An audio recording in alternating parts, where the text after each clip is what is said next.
తెలంగాణలో ప్రజాపాలన వద్ద గౌరవ ముఖ్యమంత్రి రేవంత్ రెడ్డి గారి నేతృత్వంలో ఇవాళ పెద్ద ఎత్తున సుమారు 350 మందికి సీఎం రిలీఫ్ చెక్లు అందించడం జరుగుతుంది.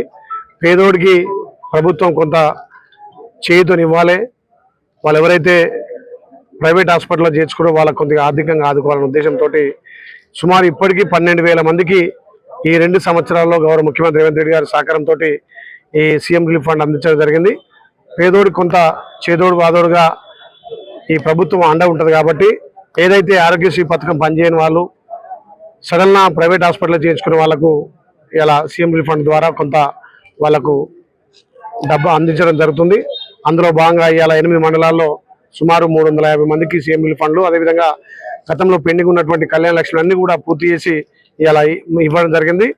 ఎక్కడ కూడా అవినీతికి తావు లేకుండా నేరుగా బెనిఫిషియర్ అకౌంట్లకి వెళ్ళేటట్టుగా బెనిఫిషియర్కే ఇచ్చి పంపే విధానం తీసుకున్నాం. గతంలో సీఎం రిలీఫ్ ఫండ్ల విషయం కానీ కళ్యాణ లక్ష్యం విషయంలో కానీ కొంత అక్కడ మోసం జరిగేది, కొంత కమిషన్లు తీసుకునేదని అనిపించింది. కానీ ఈ ప్రజాప్రభుత్వంలో ఏదైతే లబ్ధిదారుకి నేరుగా పోవాలనే ఉద్దేశంతో అందరినీ ఇక్కడ ఒక చోట పిలిచి వాళ్ళకు భోజనాలు పెట్టి అవసరమైతే సుదీర్ఘ ప్రాంతాల నుంచి వచ్చిన వాళ్ళకు ట్రాన్స్పోర్ట్ కూడా ఇచ్చి ఈ చెక్కుల పంపిణీ చేస్తున్నాం. దీనికి ఆల్రెడీ జరుగుతున్న పెద్ద ఎత్తున ఈ ప్రజాపాలన ద్వారా ఇంకా గౌరవ ముఖ్యమంత్రి ద్వారా పేదలందరికీ కూడా ఇందిరమిళ్లతో పాటు వచ్చే మార్చి తర్వాత పెన్షన్ పెంపుడు, అదేవిధంగా కొత్త పెన్షన్ కూడా వస్తాయి. ఈ ఇందిరమ్మ రాజ్యంలో గత ప్రభుత్వం చేయని పనులు ఇందిరమ్మ రాజ్యంలో చేస్తున్నాం, చాలా సంతోషం. మౌనిక మైలారం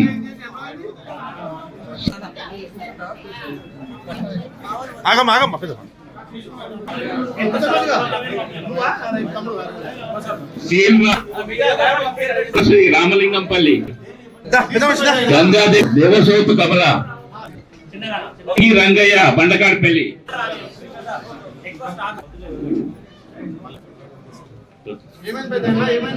రాంపల్లి వసంత బొమ్మ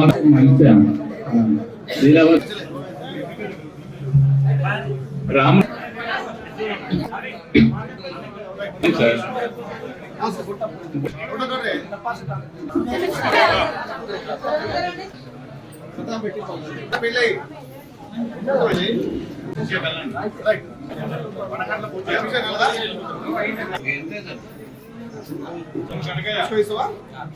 ఏను కనకయ్య చౌకతండ వరగే భారతమ్మ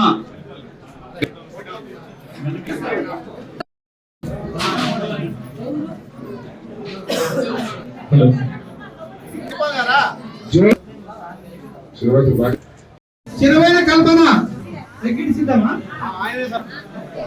పండు పద్మ